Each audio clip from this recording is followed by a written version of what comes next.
ओले केस बांधल्याने खरंच केस गळतात की हा फक्त एक गैरसमज आहे? चला, आज आपण हे अत्यंत सोप्या भाषेमध्ये समजून घेऊया. सर्वात पहिली गोष्ट म्हणजे केस ओले असताना ते अजिबातच घट्ट बांधू नका.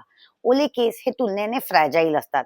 त्यामुळे घट्ट पोनीटेल, बन किंवा रबर बँड लावल्याने त्यावरती ताण येऊ शकतो आणि केस तुटण्याची शक्यता वाढू शकते. दुसरं म्हणजे ओले केस शक्यतो जास्त जोरात देखील विंचरू नका.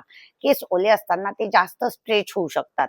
त्यामुळे जोरात कोम्बिंग किंवा ब्रशिंग केल्याने केस तुटू देखील शकतात. तिसरं म्हणजे शक्यतो केस आधी थोडे वाळू द्या. केस धुतल्यानंतर आधी टॉवेलने हलक्या हाताने एक्सेस वॉटर काढा. केस थोडे वाळल्यानंतर मग तुम्ही हेअरस्टाईल करू शकतात आणि शक्यतो केस अजिबातच घट्ट बांधू नका.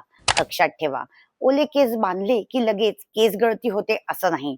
पण ओल्या केसांवरती जास्त ताण आणि जोरात कोम्बिंग केल्याने हेअर ब्रेकेजचा धोका वाढू शकतो. तुम्ही केस ओले असतानाच बांधता का? मला कमेंटमध्ये नक्की सांगा.